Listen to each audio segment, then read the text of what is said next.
Aleluia! Bendito seja o nosso Deus. Os amigos que estão em casa, que vão receber esse culto, o Senhor Deus abençoe você grandemente. Nós estamos transmitindo aqui da sede da Igreja da Graça de Deus em Taubaté.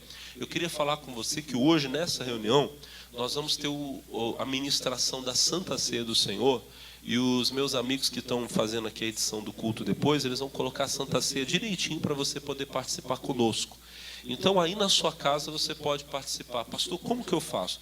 É só você pegar um pedacinho de pão, corta um pedacinho bem pequenininho do pão e coloca no fundo de um copo assim, um dedinho só de suco de uva, porque não é para você matar a fome. Matar a fome você mata depois, na hora do café, do almoço, do jantar. Agora é para você ter um momento de comunhão com Deus, tá bom? Mas vai rapidinho, porque vale mais a pena você participar da palavra. Se for para você perder o culto inteiro para participar da ceia, então não vai não. Fica quietinho, ouve a mensagem que Deus vai falar com você. No pastor é 1 minuto, então beleza. Então vai lá, pega um pedacinho de pão, um pouquinho de suco de uva, você vai participar comigo e você vai ser abençoado. Ô pastor, eu já participei da Santa Ceia na minha casa aqui outro dia, ou já fui na igreja. Não tem problema participar da Santa Ceia mais de uma vez não, tá, irmão? Não é pecado. O apóstolo Paulo fala para os Coríntios, no capítulo 11, ele fala, porque todas as vezes que comerdes esse pão e beberdes esse cálice. Então você pode participar várias vezes. Só hoje aqui na igreja eu vou participar várias vezes. Ontem eu já participei e não tem nenhum problema não, tá bom? Se você quiser, participa comigo, Deus vai falar com você em nome de Jesus. Glória a Deus. Os irmãos que estão aqui na igreja estão na fé comigo, pessoal? Olha aí para o irmão do lado, aí vê se ele está cheio de alegria aí, se ele está cheio daquela força de Deus. Quem está cheio dessa força, dessa alegria, diga glória a Deus. Você sabe que Deus trouxe você aqui hoje para fazer o maior milagre da sua vida, sabia disso? Um milagre na sua família, na sua casa, quem vai receber? Que bom, meus irmãos, glória a Deus. Pessoal, eu queria falar hoje com você, nós estamos fazendo um estudo aqui, e inclusive nós vamos fazer hoje, e eu vou parar ele aqui no domingo, talvez eu vou fazer num outro dia da semana, eu chamo vocês para virem, mas hoje vai ser a última mensagem do domingo que eu vou dar sobre essa série aqui dos mandamentos. Eu queria que você ficasse muito ligado, porque eu vou falar para você hoje sobre um mandamento muito importante. Antes, vamos lá para Gálatas capítulo 3. Nós estamos cada semana começando aqui, Gálatas 3, 23. Amém? Aqui sempre é o nosso ponto de partida. Gálatas capítulo 3, verso 23. Amém? Amém, pessoal? Quem achou, diga glória a Deus. A palavra do Senhor Deus diz assim, mas antes que a fé viesse, estávamos guardados debaixo da lei e encerrados para aquela fé que se havia de manifestar. Olhem para mim, eu te expliquei já para a igreja que o propósito de Deus sempre foi nos dar a fé. Por quê? Porque a fé vem por ouvir, e o ouvir pela palavra de Deus. A fé vem por ouvir a palavra de Deus. E a palavra de Deus é o próprio Senhor Jesus, irmãos. Vamos lembrar disso? João capítulo 1, versículo de número 1. No princípio era o verbo. O verbo estava com Deus e o verbo era... Ele estava no princípio com Deus.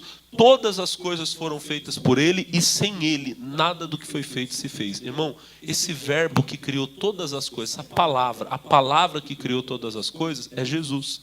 No versículo 14, João 1,14 diz, e o verbo se fez carne. Se você pegar esse versículo aqui na Bíblia, na linguagem de hoje, vai estar escrito, e a palavra se fez um ser humano. Olha só, quem era a palavra que estava com Deus e que veio e se fez um ser humano e viveu entre nós? É Jesus. Deus sempre quis nos dar Jesus, irmão. Ele sempre quis nos dar. Então, o propósito de Deus sempre foi nos dar a fé. Porque a fé vem por receber a palavra de Deus, diga amém.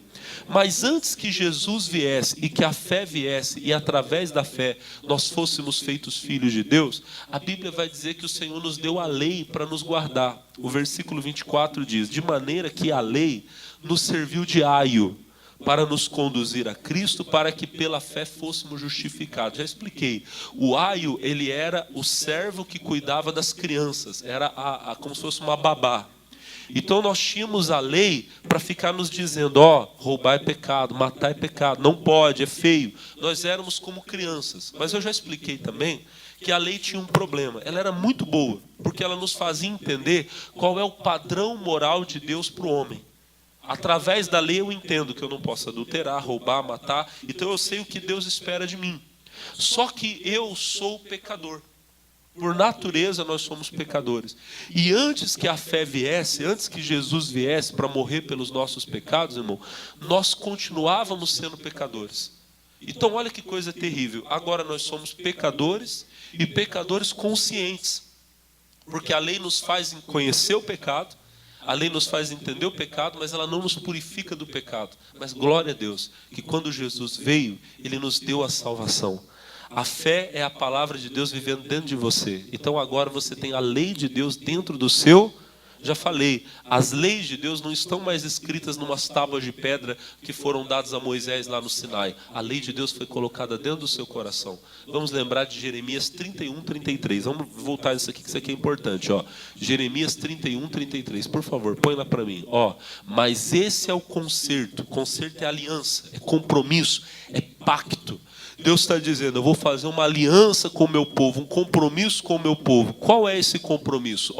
Esse é o concerto que farei com a casa de Israel depois daqueles dias. Diz o Senhor, porei a minha lei no seu interior e as escreverei no seu coração e eu serei o seu Deus, eles serão o meu povo. Agora a lei de Deus está dentro de mim, dentro de você, dentro do seu coração. Agora que a fé veio, nós fomos feitos filhos de Deus. Vamos ler? Gálatas 3, versículo 25. Depois que a fé veio, já não estamos debaixo de aio, porque todos sois filhos de Deus, como, irmãos? Pela fé. Não é que você é filho de Deus só por estar andando nesse mundo e respirando, não. Mas se você recebeu a fé, pela fé, você foi feito filho de Deus. Diga comigo, os filhos de Deus vivem pela fé. Então nós temos que olhar a vida pelos olhos da fé. Amém? A Bíblia fala lá em Hebreus capítulo 10 que o justo vive da... Nós temos que viver pela fé, nós temos que respirar a fé, nós temos que em qualquer situação olhar aquela situação, aquele problema pelos olhos da fé. Diga amém. Aí eu estou mostrando para você a lei de Deus, mas fazendo uma comparação da lei de Deus pelos olhos da fé. Vamos lá para para Êxodo capítulo 20. Êxodo 20, irmãos, nós temos um resumo da lei, porque aqui estão os 10 mandamentos, amém? Eu não vou pregar tudo para você de novo, eu já preguei os 5 primeiros mandamentos, né? Eu já falei com vocês aqui. Só vou fazer uma rápida leitura. Capítulo 20, versículo 3, vamos lá comigo. Primeiro mandamento, não terás outros deuses diante, olha para mim, não importa qual seja o seu problema, lembra, Ele é Deus, amém? Ele é Deus, não deixa nada tirar a sua alegria. Vamos ler o Salmo 100? Salmo 100, versículo de número 1, eles vão colocar ali para nós. Celebrai com júbilo ao Senhor, todos os moradores da terra. Versículo 2, servi ao Senhor apresentai-vos a Ele. Pastor, mas como que eu vou ter alegria? Como que eu vou servir a Deus com alegria? Se para todo lado que eu olho é só luta, é só problema. É só você lembrar quem Ele é. Versículo 3. Sabei que o Senhor é Deus. Se você lembrar que Ele é Deus, na hora acaba a tristeza. Essa luta é grande, mas Ele é Deus, eu vou vencer. Deus está comigo. Maior é o que está do que aquele que está. Então essa luta não vai me pôr de joelhos. Versículo de número 4, perdão. Não farás para ti imagem de escultura, nem alguma semelhança do que há em cima no céu, nem embaixo da terra, nem nas águas debaixo da terra. Eu não vou aceitar a imagem que o diabo coloca. Ele quer fazer eu aceitar uma imagem de fracasso, de derrota. Não aceito. Eu não vou me curvar diante disso. Versículo 5. Não te encurvarás a elas, nem as servirás. E o versículo 6, para terminar o segundo mandamento. E faço misericórdia aos milhares, aos que me amam e guardam os meus. De vez em quando o diabo vai pintar uma imagem de você, pecador, fracassado, derrotado. Para você não tem mais jeito. Não, eu creio na misericórdia de Deus. Aí o terceiro mandamento, no versículo 7, diz: não tomarás o nome do Senhor teu Deus em... Irmão, quem é da fé não brinca de orar. Quando ele usa o nome de Jesus, ele usa decidido. É igual o nosso missionário R.R. Soares sempre fala, eu não gosto de perder oração. O crente que é da fé, irmãos, ele não perde oração. Quando ele fala para o demônio, você vai embora em nome de Jesus, ele não fala brincando. Tem gente que ora, mas ela ora tremendo, o joelho tremendo, a mão tremendo. Ai, será que vai sair? Não. Se eu estou dizendo para esse demônio que ele vai sair, ele já saiu em nome... e ele depois vai gritar e vai falar, não sai, sai sim, já saiu em nome Não estou falando de brincadeira não, mas vamos continuar. Versículo 8. Lembra-te do dia do sábado para o santificar. Esse aqui é o nosso quarto mandamento, irmão. Nós temos que aprender a descansar no Senhor. Eu fiz aqui uma comparação, não vou fazer de novo, entre o sábado no Novo Testamento, mas o que eu expliquei para a igreja de mais importante para nós é que Jesus é o nosso sábado. A palavra sábado significa descanso. Você tem que aprender a descansar no... Se você não descansar em Jesus, se você não pegar esse problema que você tem, entregar para Ele e falar, Deus, eu estou confiando no Senhor, o Senhor está cuidando de tudo, você pode pegar o 7º dia da semana e dormir o dia inteiro que você vai acordar cansado. Você não vai agradar a Deus. Você vai ficar o dia todo lá deitado na cama, dormindo no sábado, e Deus vai ficar aborrecido com você. Mas se você estiver em qualquer dia da semana, pode ser na segunda, na terça, na quarta, na quinta, ou no sábado também, ou no domingo. Se você estiver diante de um problema e você ficar tranquilo, Deus, estou confiando no Senhor, você está descansando nele, Ele vai ficar feliz com você. Você está guardando o sábado. O nosso sábado é Jesus. É nele que nós descansamos. Semana passada eu preguei o versículo 12. Vamos lembrar? Honra teu pai e a tua mãe, para que se prolonguem os teus dias na terra que te dá o Senhor. Irmão, é importante você dar honra. E às vezes você tem que honrar uma pessoa pela fé. Pastor, meu pai não merece, minha mãe não merece, mas eu olho para o meu pai e pela fé eu vejo nele um homem de Deus. Pela fé eu olho para minha mãe e vejo nela uma mulher de Deus. E aí a promessa de Deus é que Ele vai me dar longanimidade, que Ele vai me dar, qual que é a palavra aqui? Ele vai me dar longevidade. Irmãos, Deus quer te dar vida longa. Não é para você morrer ainda, é para você viver e ver toda a obra de Deus na sua vida. Amém? Mas isso a gente já falou. Agora vamos entrar na nossa matéria de hoje. A nossa mensagem de hoje, ela está principalmente aqui no versículo 13. É um versículozinho pequenininho. Lê comigo. Não o quê? Não matarás. Só por curiosidade, esse aqui é o menor versículo do Antigo Testamento, dependendo da tradução da Bíblia. Amém? O versículo 20, capítulo 20, versículo 13. Não matarás. O que significa não matar, irmão? Traduzindo, falando do versículo aqui, explicando ele literalmente, não matar é não assassinar. Quem está entendendo, diga glória a Deus. Um policial que no serviço dele, no trabalho dele, para proteger a vida de uma pessoa, ele acaba tendo que tirar a vida de um, vamos dizer assim, de uma pessoa que está cometendo um crime. Ele está matando? Não conforme esse mandamento aqui. Porque isso aqui significa você não vai cometer assassinato. Quem está entendendo, diga amém. Agora ali é uma outra situação. Ele, no dever dele, ele está guardando, ele está salvando às vezes várias vidas. Amém? Ele até fala para o cidadão, olha, parado, alto, dá voz de prisão. A pessoa não parou, ataca ele. Ele, no momento ali, ele precisa fazer o serviço dele, às vezes acaba tirando aquela vida. Ele não descumpriu esse mandamento. Quem está entendendo, diga amém. O que a Bíblia está dizendo ali é que eu e você, nós não podemos usar a nossa força de modo a tirar a vida de alguém. Agora, a Bíblia não está falando de aplicar a justiça, tá bom? Mas isso é um assunto muito grande, eu não vou tratar dele hoje, porque, como eu disse, o nosso papel aqui hoje, nossa mensagem aqui hoje é falar da fé, amém? A questão moral da lei, ela é muito importante, mas não é a nossa pregação de hoje. Eu estou falando de fé. E hoje o que eu queria falar para você é o seguinte, irmão, você não deve matar ninguém. E a Bíblia diz, o apóstolo João escreveu, que se você odeia o teu irmão, você é homicida. Irmãos, e tem muita gente, olha para mim que isso aqui que eu estou falando é muito sério, meus irmãos. Tem muita gente que está tirando a vida dos outros. Talvez você está sendo um assassino sem saber. Pode ser, irmão, até que você já tenha jogado muita gente no inferno. Pastor, que coisa séria, é verdade. Não jogue ninguém no inferno, não condene ninguém à morte. Entenda bem, irmãos, eu preciso, para essa mensagem ficar completa, eu preciso falar para você sobre a justiça de Deus. Que quando Deus condena o pecador, Ele não está sendo mau. Que quando Deus condena o pecador, Ele está sendo justo. E a misericórdia de Deus é muito grande. Até que um pecador chegue à condenação, você pode saber que ele passou pela face da graça de Deus, da misericórdia de Deus. Que Deus deu chances e chances e chances e chances e chances para aquela pessoa que ela recusou. Eu quero ler para você, por favor. Abra lá comigo, Romanos capítulo 1. Vamos lá rapidinho. Essa palavra aqui é muito importante. Romanos capítulo de número 1. E tem muita gente, irmão, que não suporta ouvir isso aqui, ó. Romanos capítulo 1, versículo 18. A Bíblia diz, porque do céu, Romanos 1, 18. Se você não achou, você acompanha aqui pelos monitores, tá?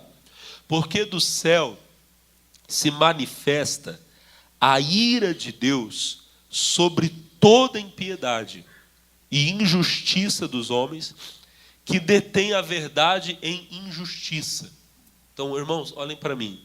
Existe o amor de Deus, existe a graça de Deus, existe a misericórdia de Deus. Mas eu seria um falso profeta se eu dissesse para você que não existe a ira de Deus. Pastor, Deus se ira? Sim. E a Bíblia fala que a ira de Deus virá sobre todo homem que, conhecendo a verdade de Deus, escolhe a injustiça. Pastor, mas isso não é maldade da parte de Deus? Não, porque o versículo 19 vai dizer assim, ó, porque o que de Deus se pode conhecer, nele se manifesta, porque Deus não manifestou. Porque as coisas invisíveis desde a criação do mundo, tanto o seu eterno poder como a sua divindade, se entendem e claramente se veem pelas coisas que estão criadas, para que eles fiquem inexcusáveis. A linguagem aqui é uma linguagem um pouquinho rebuscada, alguns irmãos têm dificuldade de entender, mas vou falar de um jeito bem simples. Ninguém tem desculpa de dizer que não sabia. Porque Deus está constantemente trabalhando no coração do homem. E mesmo o homem, olha que coisa séria, mesmo o homem que não teve um acesso claro à palavra de Deus, ele não pode dizer que não crê em Deus. Porque a Bíblia diz que a própria criação manifesta, os céus manifestam a glória de Deus. Não tem como, irmão. Só de você olhar para tudo, irmãos, que existe, você sabe, há um Deus. Há um Deus. Tem uma historinha que eu conto, que eu já contei aqui para vocês. Eu li num livro uma vez, muito, muito forte. O pregador, ele disse que estava ele, um amigo dele, um companheiro, eles estavam fazendo uma viagem e eles estavam andando por um lugar, um deserto. Diz que não tinha nada, eles estavam andando há horas sem ver uma casa, sem ver nada. E eles estavam com sede, com fome, cansados. E um olhando para o outro falando, meu Deus, será que a gente não vai achar um lugar para poder comer alguma coisa, descansar um pouco, beber água, desesperado de sede. De repente eles viram uma casinha, praticamente uma cabana. Um olhou para o outro e falou assim, será que tem alguém ali? E eles foram e bateram na porta. Só que ninguém atendeu. Um dos dois deu uma empurradinha e viu que a porta estava aberta. Quando eles abriram a porta, eles viram que a casinha, que a cabana, estava toda organizada, tudo arrumadinho no lugar, que tinha uma panela no fogão, e inclusive a comida que estava nela ainda estava morna. Ou seja, há pouco tempo atrás alguém tinha feito comida. Os dois olharam um para o outro e falaram, bom, essa casa tem alguém que mora aqui. É melhor a gente sair e esperar do lado de fora até que o dono chegue. Irmão, ainda que eles não tenham encontrado ninguém na casa, a parábola aqui é bem simples, apesar disso ter acontecido. Mas a parábola aqui é bem simples. Apesar deles não terem encontrado ninguém na casa, pela organização, pela arrumação, eles sabiam, alguém mora aqui. Talvez ele não esteja aqui agora, mas logo, logo ele volta. Irmão, tudo na criação prova que existe um Criador, que existe um Deus. Não existe nada, irmão, que seja a maior prova da existência de Deus do que a vida como ela existe aqui na terra, irmão. Porque em condições nenhumas de outra forma poderia haver vida se não tivesse tudo organizado minuciosamente no seu devido lugar. Deus plantou a vida aqui nesse planeta e colocou tudo de forma que a gente poder viver. Em nenhum outro lugar conhecido, a vida ela é comportada como acontece aqui na Terra. Mas mesmo assim tem gente que prefere acreditar que tudo que existe hoje é fruto do acaso. Foram, vamos dizer assim, uma coisa interessante, né? Que essas pessoas podem até falar que não acreditam em Deus, mas elas acreditam em milagres. Porque é um milagre de uma coincidência que gera outra coincidência, que gera outra coincidência, e aonde não teria como haver vida, de repente chegou em você uma vida inteligente que consegue entender, compreender tudo. Então os homens que dizem que Deus não existe são loucos. E aqueles, irmão, que tendo recebido a palavra de Deus, ignoram a palavra de Deus e vivem contra o mandamento de Deus, são mais loucos ainda.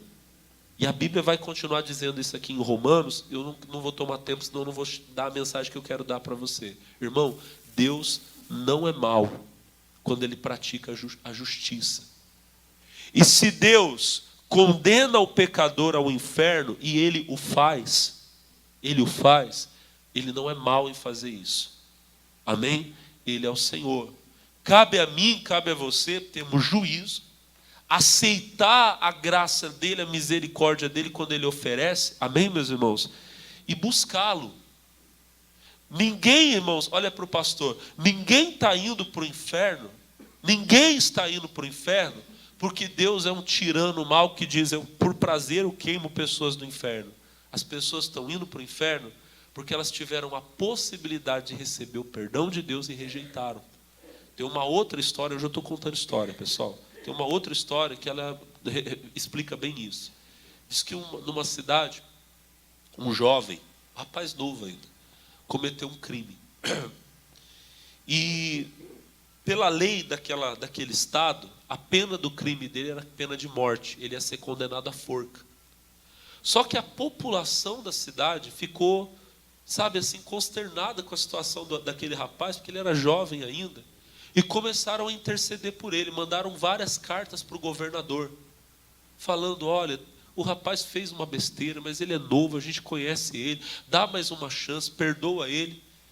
E o governador ficou tão assim mexido com aquela população, querendo ajudar o rapaz, que disse, tá bom, eu vou dar uma chance. Ele foi até a prisão, isso nós estamos falando, pessoal, de anos atrás, tá? Isso provavelmente que eu estou contando para vocês, provavelmente é uma história, não é uma história. Isso aqui para dar um exemplo para vocês, amém?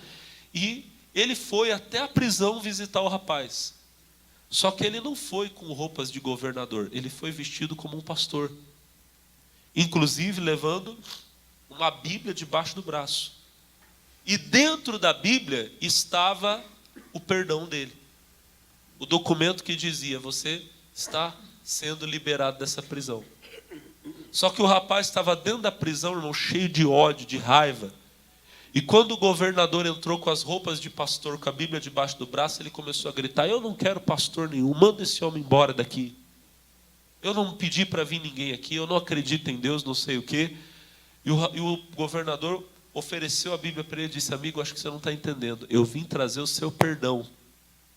E ele falou, eu não quero saber do seu perdão, e não sei o que, tal, e gritou, esbravejou, cuspiu nele.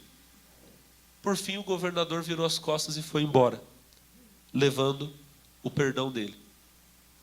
Quando o governador acaba de sair, o carcereiro vai até o rapaz e diz, você é louco? Você sabe quem era esse homem que estava aqui? Eu não quero saber, não sei o quê. Quem acabou de sair daqui era o governador. Ele veio para soltar você. E você cuspiu nele, você disse que não queria. Dentro da Bíblia que ele estava carregando, tinha um papel dizendo que você ia ser liberado, você recebeu uma nova chance. O rapaz ficou desesperado. Aí ele gritou, mas já não tinha mais jeito. Quem podia soltar ele já tinha ido. Algumas horas depois, quando ele estava na forca, quando colocaram a corda no pescoço dele, disseram para ele, você quer dizer suas últimas palavras? Ele disse sim. Ele falou assim, eu quero dizer para vocês hoje que eu estou sendo condenado e eu vou morrer. Mas eu não vou ser condenado pelo meu crime que eu cometi. Eu estou sendo condenado hoje, eu vou morrer pelo perdão que eu rejeitei. Vocês estão entendendo? O perdão, irmãos, está disponível a todas as pessoas. Amém? Todas as pessoas da terra, todos, sem exceção, todos podem receber o perdão de Deus. Deus já enviou o perdão dele quando enviou Jesus. Jesus é o perdão de Deus para a humanidade. Jesus é a porta para aqueles que querem escapar do incêndio. A casa está pegando fogo, vão morrer, mas Deus abriu uma porta e disse, vem, se vocês passarem por essa porta, tem salvação. E as pessoas rejeitam a salvação de Deus. Quantos você conhece que estão rejeitando essa salvação? Deus não é mau ao condenar essas pessoas. Porque na verdade Deus deu toda a chance de perdão e essas pessoas deliberadamente rejeitam o perdão de Deus. Vocês entenderam até aqui? Quem entendeu, diga amém. Agora o que eu quero falar para você é o seguinte, irmão. Não cabe a mim e não cabe a você jogar ninguém no inferno. O nosso papel, olhem para mim, o nosso papel não é matar. O nosso papel é acreditar. É orar pelo pecador. Irmãos, olhem para mim. Enquanto há vida, nós temos que crer que há uma chance. Nós precisamos crer que há uma chance daquela pessoa se arrepender e ser salva. Vocês estão entendendo o que eu estou falando? Nunca olhe para uma pessoa e fale assim, você é um caso perdido, você não tem mais jeito. Se ela estiver na última chance dela, no último momento dela, vá a ela com a palavra da salvação. Amigo, ainda dá tempo. Daqui a pouco não vai dar mais. Daqui a pouco você vai estar diante de Deus e você vai ser julgado. Mas se agora, nesse momento, você receber a Cristo como seu Salvador, você pode agora ser perdoado. Isso é o que nós temos que fazer. Quem entendeu, diga glória a Deus. Nós temos que explicar para as pessoas o seguinte: Deus continua odiando o pecado. Deus não aceita o pecado, mas Deus está aceitando todos os pecadores que se arrependerem. Quem está entendendo, diga amém. Deus está aceitando todos os pecadores que se arrependerem, que estiverem dispostos a mudar de vida, que estiverem dispostos a passar pela porta, entrar pelo caminho estreito, renunciar ao seu pecado e viver para Cristo. Cristo é a salvação de Deus para a humanidade, e todos aqueles que forem a Cristo serão salvos. Diga glória a Deus. Esse é o nosso papel. Mas tem muita gente que está matando os outros por aí. Não faça isso, irmão. Não faça isso. Irmãzinha, a senhora que tem um marido, pastor, meu marido me dá dor de cabeça. Nunca olhe para ele e fale, você é um desgraçado, maldito, você vai para o inferno. Não faça isso. Ainda que devido às circunstâncias, a senhora precise até, sei lá, às vezes em algum caso, misericórdia, em algum caso, às vezes até se afastar dele. Pastor, para minha segurança, eu estou precisando me afastar do meu marido, da minha esposa. Pastor, para a segurança da minha família, eu estou tendo que pegar meu filho e entregar ele para a polícia. Já tem caso, você sabe do que eu estou falando. Mas mesmo assim, não olhe para o teu filho e fale, você vai para o inferno. Não, nós não podemos condenar ninguém ao inferno. Jesus disse que nós temos que pregar o evangelho. Nós temos que olhar para o pecador e falar para ele, tem jeito para você. Rapidinho eu vou mostrar 3 passagens, mas é rapidinho, tá? 1 Samuel 16, versículo 1, diz assim, para você entender o que eu estou falando. 1 Samuel 16, 1. Aqui Deus está falando com o profeta Samuel, e Deus está dizendo, até quando terás dó de Saul, havendo eu rejeitado, lê em voz alta agora, para que não reine sobre Israel. Para um pouquinho, olhem para mim. Deus rejeitou a Saul. Amém? Amém? Amém. Deus rejeitou. Mas olhem para o pastor Alex. Deus rejeitou a pessoa de Saul. Deus rejeitou o ministério de Saul. Saul estava vivendo de uma forma em que ele não podia mais ser rei. Então Deus olha para o profeta Samuel e fala, Samuel, até quando você vai ter dó de Saul, havendo eu rejeitado, para que ele não reine? Saul não tem mais condição de ser rei. Você vai pegar o azeite e você vai consagrar outra pessoa. Amém? Mas olha para o pastor, Deus não matou Saul. Saul, inclusive, viveu anos.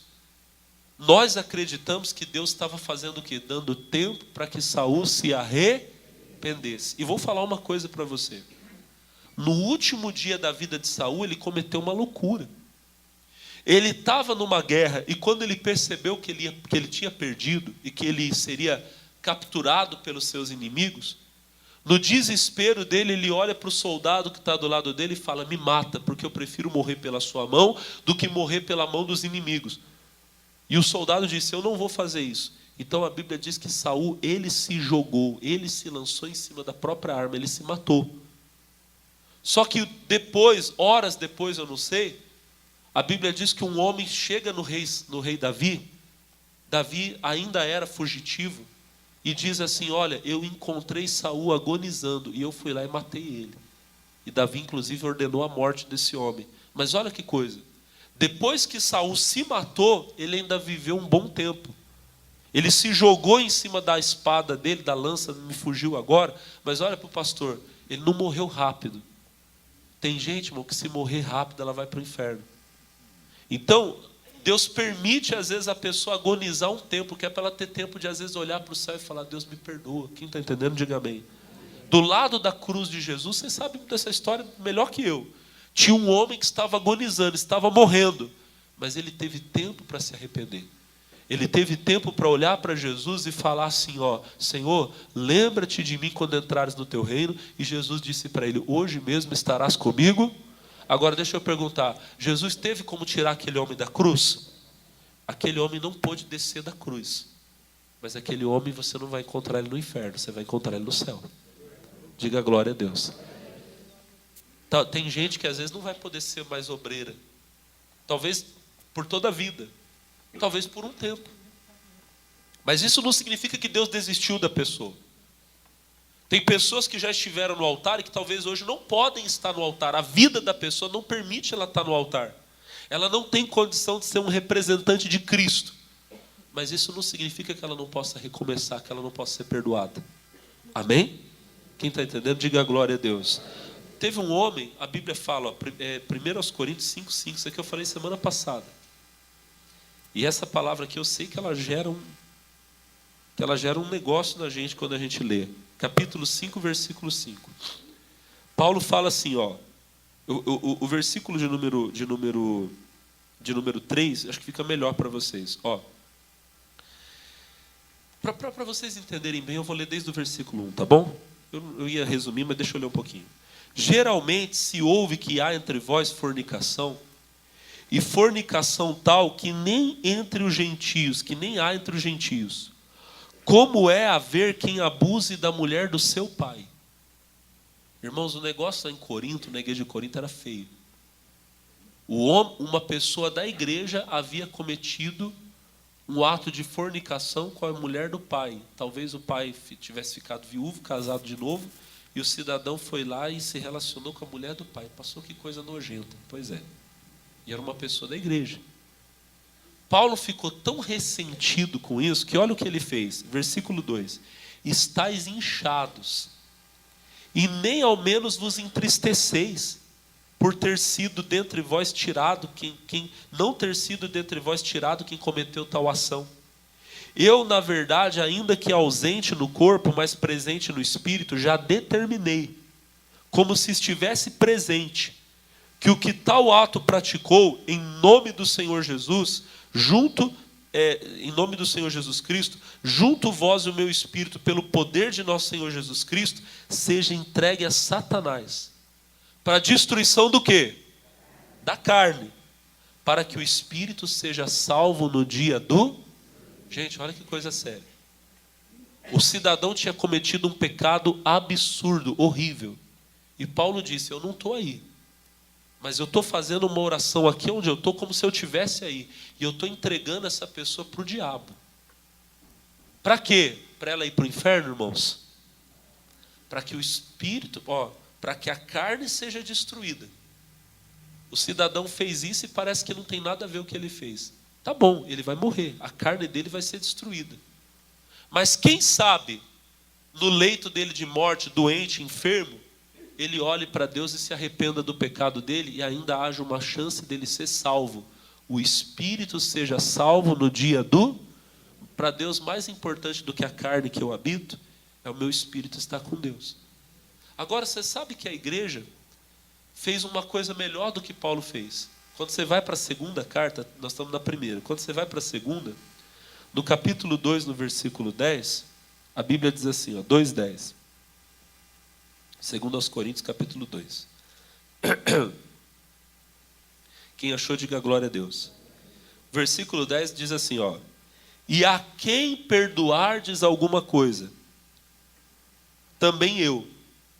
Porque o que eu também perdoei, se é que tenho perdoado, por amor de vós o fiz na presença de Cristo, para que não sejamos vencidos por Satanás, porque não ignoramos os seus ardis. Olhem para mim.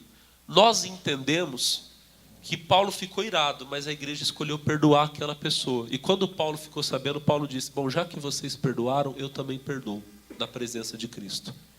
Irmão, tem gente que foi muito longe. Mas se aquela pessoa de alguma forma demonstrar arrependimento, perdoe. Amém? Nosso papel é buscar salvar todas as pessoas. Diga glória a Deus. Só para terminar essa parte, Números 14, versículo 11. Números 14, 11.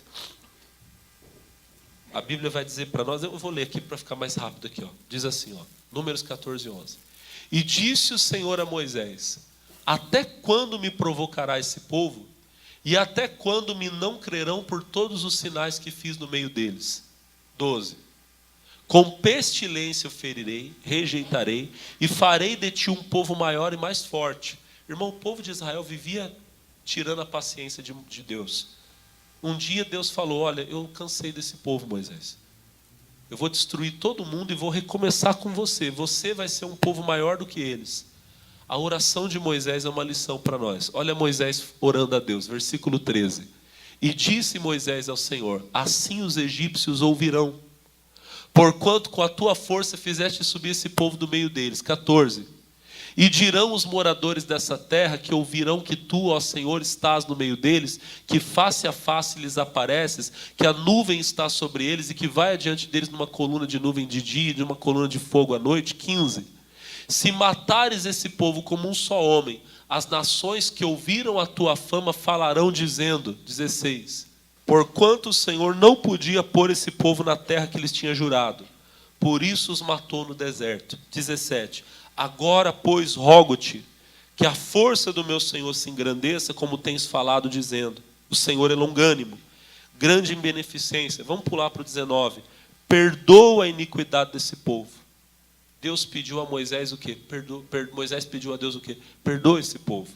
E no versículo 20, Deus fala: e disse o Senhor: conforme a tua palavra, o quê?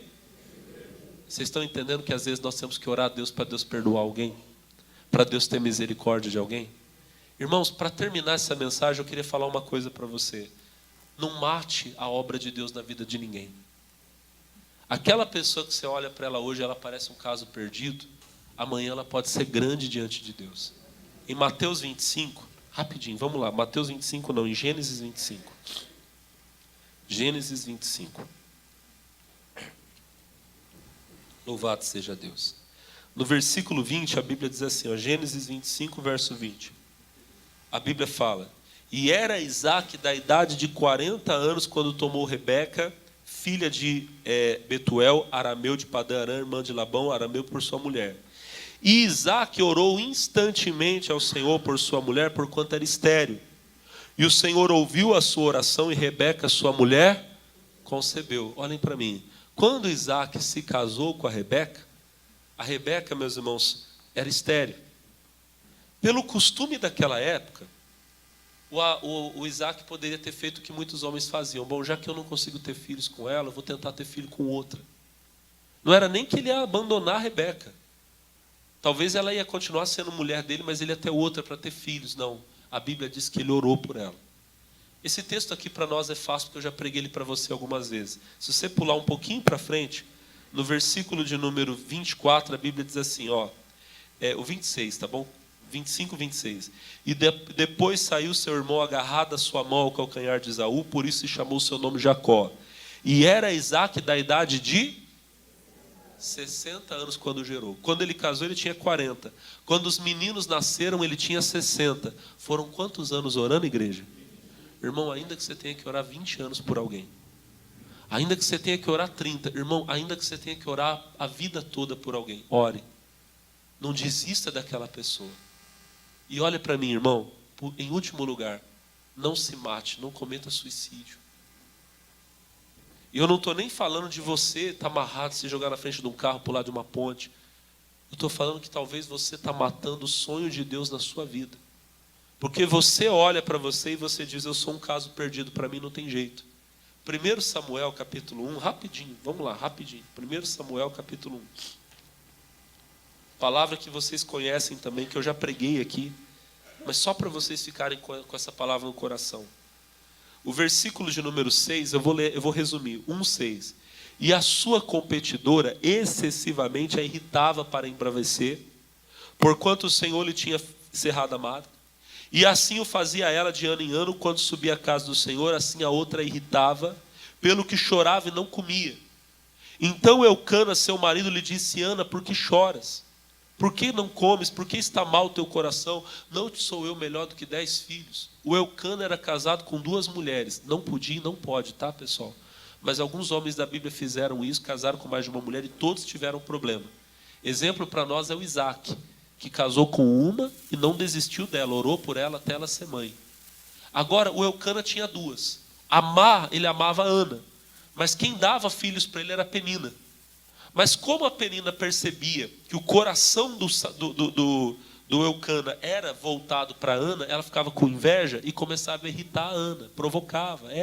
De que adianta você ser tão bonitinha, você não consegue dar um filho para o seu marido? E a Ana ficava triste, chorava. Um dia o Eucana chegou para ela e falou: Ana, por que você fica chorando? Eu não te sou melhor do que 10 filhos? Vou falar numa linguagem para todo mundo entender. Você não precisa me dar filhos, não. Eu te amo do jeito que você é. E a Ana podia ter se condenado a ser uma mulher estéril. É verdade. Eu nunca vou dar um filho para o meu marido, mas pelo menos ele me ama. Não, irmão, ela não aceitou. A Bíblia diz que ela foi até o tabernáculo do Senhor. E a Bíblia diz que ela orou. E detalhe, irmão, ela orou igual uma doida. A palavra que você está ouvindo é essa. Porque o sacerdote, o Eli, ele ficava sentado numa cadeira e um monte de gente, irmão, entenda bem. Imagina um monte de gente entrando, saindo, fazendo sacrifício, adorando a Deus. Quem está entendendo, diga amém. E no meio de tanta gente, ele olhou para aquela mulher. Irmão, de vez em quando você tem que fazer o que ninguém está fazendo. Você tem que fazer a oração que... Todo mundo é muito normalzinho. Tem hora que você tem que ser meio doido. Não, eu vou buscar a Deus, eu vou fazer uma oração, eu vou fazer o que ninguém está fazendo. Quem está entendendo, diga amém.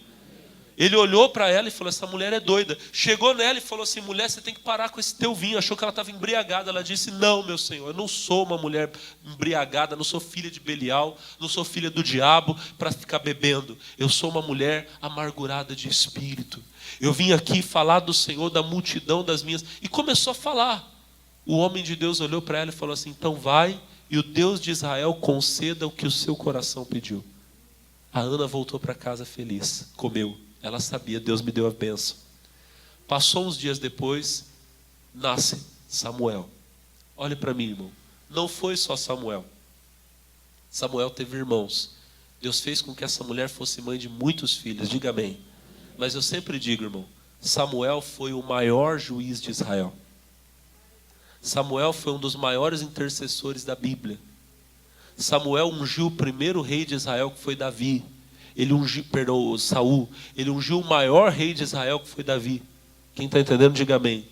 E se você ler o capítulo 7, o versículo 13, só põe para mim, 1 Samuel 7,13. Olha só o que a Bíblia diz. Então, 7,13. Assim os filisteus foram abatidos, e nunca mais vieram aos termos de Israel, porquanto a mão do Senhor foi contra os filisteus todos os dias de Samuel. Irmão, enquanto Samuel estava vivo, não precisava ter um exército para proteger Israel dos filisteus. Os filisteus tinham medo de entrar em Israel porque Samuel estava lá. Porque no dia que eles tentaram atacar Israel, e Samuel já era o líder, ele fez um sacrifício, uma oração, e Deus mandou raios em cima dos filisteus. Eu costumo dizer, eu fico imaginando os filisteus conversando: e aí, vamos atacar Israel? Você é doido? Lá tem um homem que quando ora até raio desce. Quem está entendendo, diga amém. Olha para o pastor. O diabo queria tirar isso da Ana. Se ela aceita: não, eu nunca vou ser mãe. Não era só filhos para abraçar. Oh, que lindinha, é tão gostoso ter um nenenzinho em casa, é tão bom. Mas não era só isso, irmão. Olha esse homem de Deus, olha Samuel, quem ele foi. Irmão, Deus tem um Samuel na sua casa. Vocês creem no que eu estou falando? E olha para o pastor. O seu Samuel talvez já nasceu.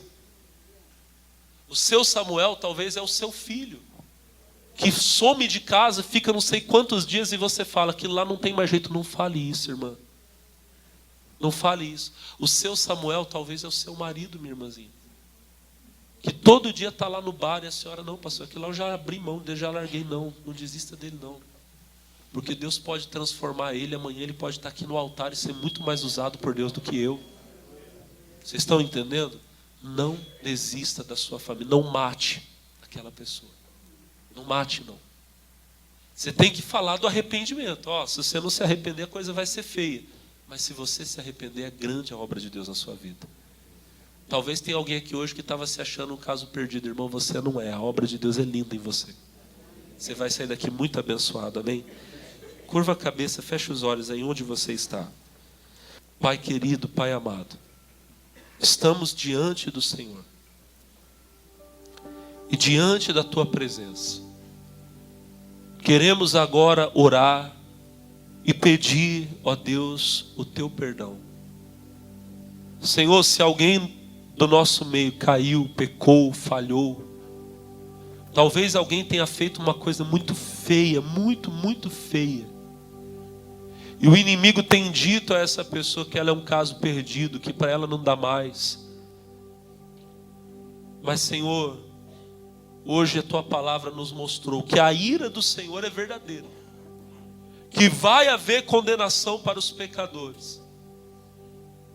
Mas todo aquele que for a Ti, Pai, pode ser salvo. Eu quero, Deus. Eu quero esse perdão. Para mim e para todos que aqui estão. Para esta pessoa que está orando, alguns até com lágrimas. Tem alguém, meu Deus, que está chorando agora e dizendo: Deus, eu quero ser esse Samuel. Eu quero ser esse que talvez nunca iria nascer. O diabo tem feito de tudo para você não nascer, meu irmão. E nascer não é nascer da carne, é nascer do Espírito. Você pode nascer hoje, de fato, de verdade, nascer para Deus. Hoje é o dia de nascer, minha irmã. É o dia de nascer, meu irmão. Se arrependa. Se arrependa do seu erro, se arrependa do seu pecado. E você será perdoado em nome de Jesus. Aleluia. Porque me resgatou, porque me trouxe aqui, porque me queres, Deus. Tanto assim. Se contra o céu pequei, e contra Ti também. E contra Ti também minha vida eu destruí. Como errei, porque me queres tanto assim, filho, eu quero tanto enxugar seu pranto, te fazer só meu. Filho, eu quero ser teu Deus, eu te amo tanto. Enxugar teu pranto, enxugar seu pranto, te fazer só meu. Filho, eu quero ser teu Deus. Filho, eu quero ser teu Deus. Eu te amo tanto. Eu te amo tanto, tanto. Filho, vem ser meu. Filho, vem ser meu. Filho, eu quero ser teu Deus. Filho, eu quero ser teu Deus. Porque eu te amo. Porque eu te amo. Pai, obrigado. Obrigado por esse amor que o Senhor tem para conosco. Levante a sua mão direita, minha irmã, meu irmão, e diga assim: Senhor, me arrependo dos meus pecados, das minhas falhas, e eu te peço, me perdoa, me lava, purifica com o sangue de Jesus. Diga: hoje eu entro pela porta que é Jesus, para receber o perdão e a salvação. Todos digam amém.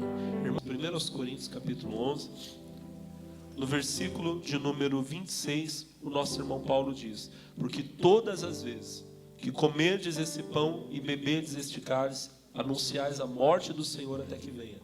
Portanto, qualquer que comer este pão ou beber o cálice do Senhor indignamente, será culpado do corpo e do sangue do Senhor. Irmão, não seja culpado, não seja culpado do corpo e do sangue.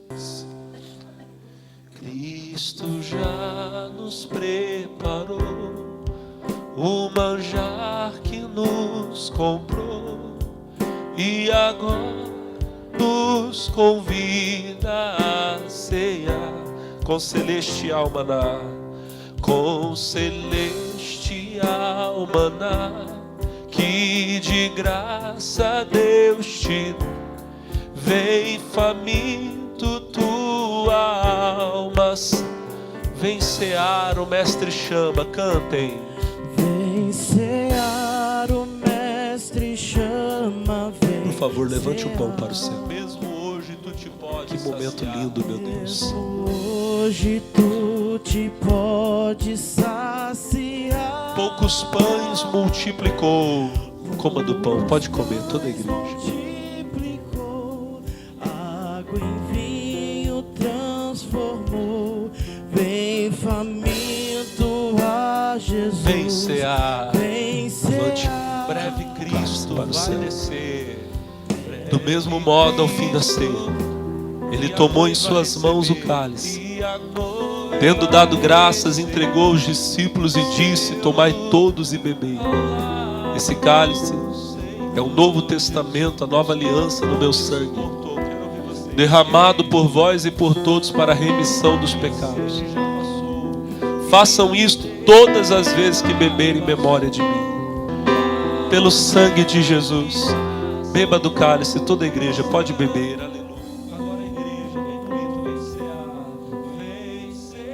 Aleluia. Aleluia. Aleluia. Vamos adorar a Deus. Levante as mãos. Aleluia. Ribalabalaba shuri balabalabala. De balaba siri balabalabala canturi balabalaba. Cadê o glória a Deus da igreja? A voz dos homens de Deus, das mulheres de Deus, isso. Oh, aleluia, ribalabalaba. Seja cheio do Espírito Santo, meu irmão. Seja cheia do Espírito Santo agora, minha irmã. Oh, ribalaba, shuribalabalabala, canturibalabalabala. Oh, ririribababa, chorabalabalaba. E receba vitória na sua vida. Receba vitória na sua família, na sua casa. Os enfermos são curados. Os oprimidos são libertos em nome de Jesus. Oh, dá glória a Deus. Dá glória a Deus, dá glória a Deus, dá glória a Deus, dá glória a Deus, dá glória a Deus, dá glória a Deus. Oh, santo, santo, santo é o Senhor. Lindo, maravilhoso, digno de honra, digno de glória, digno de adoração. Oh, aleluia, aleluia, aleluia, aleluia, aleluia, aleluia, aleluia. E balaba siribi cantolo balaba shuri balabalaba. Você pode adorar o Senhor. Você pode dar glória a Deus. Isso. Levante as mãos toda a igreja. Oh, lababaciri, cadê a voz dos obreiros? Cadê a voz das obreiras? Cadê a voz dos jovens, das crianças, do povo que vai morar no céu? Oh, ribalabalaba, xebalabalabala, canturibalabalabalabalabalabalaba, chorabalabalaba. E balabaciri, ribalaba, canturibalabalabalabalaba. Aleluia, aleluia, aleluia, aleluia. Te adoramos, Deus. Louve, louve, louve ao Senhor. Aleluia. Eu vou viver tudo que tu tens pra mim. Não abro mão. Não abro mão. Não abro mão. Eu sou sempre dependente. Eu sou sempre dependente do teu favor. Do teu favor. Não abro mão. Não abro mão de ti. Toda a igreja diga glória a Deus. Diga Diga obrigado, Senhor Jesus. Levante as mãos e para terminar essa oração, cante comigo: eu vou viver. Eu vou viver tudo que tu tens pra mim. Não abro mão, não abro mão.